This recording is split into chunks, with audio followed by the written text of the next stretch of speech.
Assalamualaikum warahmatullahi wabarakatuh. Perkenalkan, nama saya Dedi Rahmat Hidayat dari Prodi Ekonomi Syariah semester 3 kelas D. Di sini saya akan menjelaskan artikel saya yang berjudul Dasar Hukum Investasi Digital.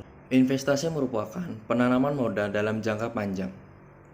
Dengan melakukan investasi, maka berarti investor melakukan penundaan konsumsi pada masa sekarang, dan dengan menanamkannya pada aset produktif, maka memperoleh peluang konsumsi yang lebih besar di masa mendatang.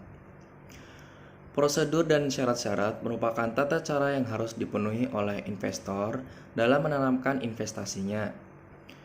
Negara merupakan negara yang menjadi tempat investasi itu ditanamkan. Dalam Undang-Undang Nomor 25 Tahun 2007 di dalam bab 9 diatur tentang hak, kewajiban, dan tanggung jawab penanaman modal. Peraturan mengenai hak, kewajiban, dan tanggung jawab diatur secara khusus untuk memberikan kepastian hukum, mempertegas kewajiban penanaman modal terhadap penerapan prinsip tata kelola perusahaan yang sehat, memberikan penghormatan terhadap tradisi budaya masyarakat, dan melaksanakan tanggung jawab sosial.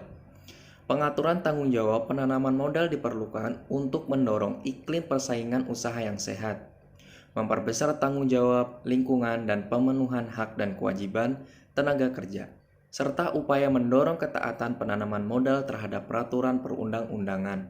Mengenai hak penanaman modal diatur dalam Pasal 14 Undang-Undang Nomor 25 Tahun 2007 yang menentukan bahwa setiap penanaman modal berhak untuk mendapatkan hal-hal seperti: yang pertama, kepastian hak, hukum, dan perlindungan. Yang kedua, informasi yang terbuka mengenai bidang usaha yang dijalankannya. Yang ketiga, hak pelayanan. Dan keempat, berbagai bentuk fasilitas kemudahan sesuai dengan ketentuan peraturan perundang-undangan.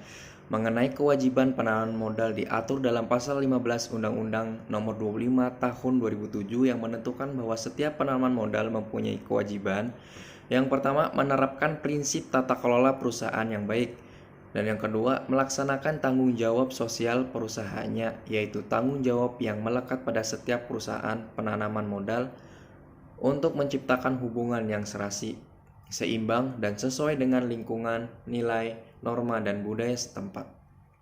Yang ketiga, membuat laporan tentang kegiatan penanaman modal dan menyampaikannya kepada Badan Koordinasi Penanaman Modal, di mana laporan ini merupakan laporan kegiatan penanaman modal yang membuat perkembangan penanaman modal dan kendala yang dihadapi penanaman modal yang disampaikan secara berkala kepada BKPM dan pemerintah daerah yang bertanggung jawab di bidang penanaman modal.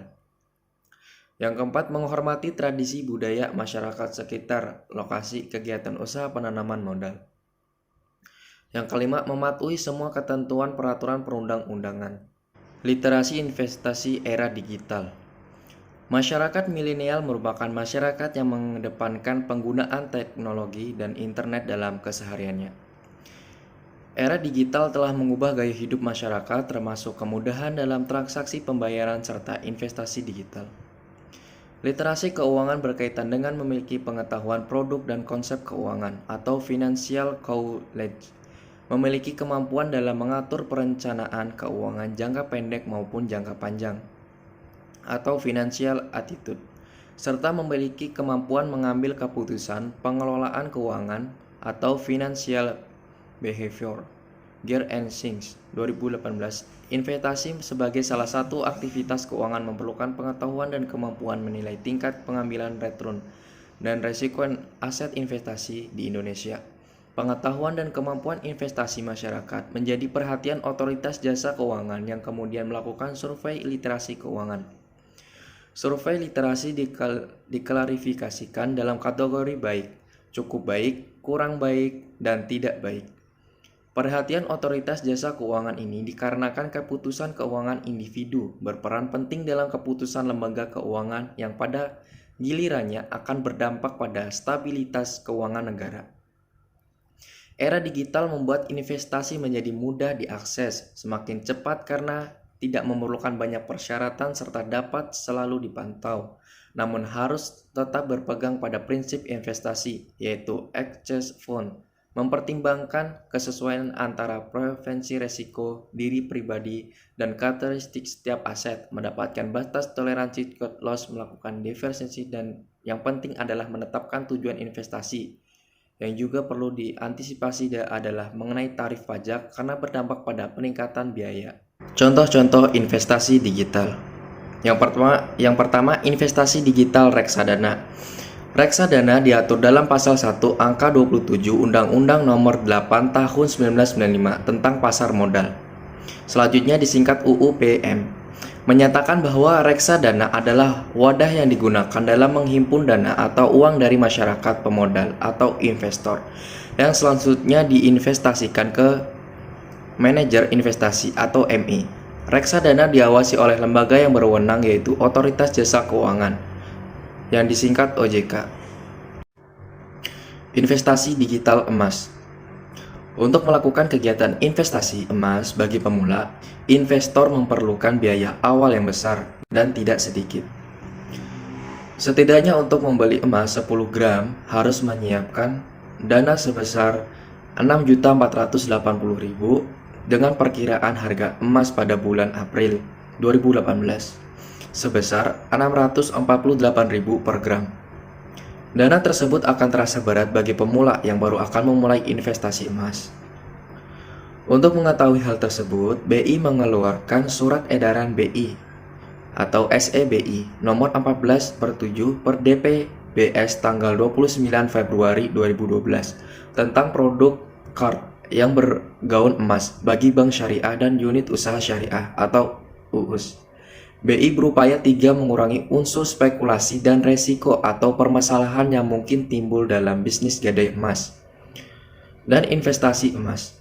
Berdasarkan keputusan Bank Indonesia tersebut, investasi emas hanya dapat dilakukan di bank syariah dan unit usaha syariah atau UUS. Investasi online P2P lending. Perjanjian pinjaman meminjam diperkenankan untuk memperjanjikan bunga atas peminjaman uang atau barang yang habis karena pemakaian.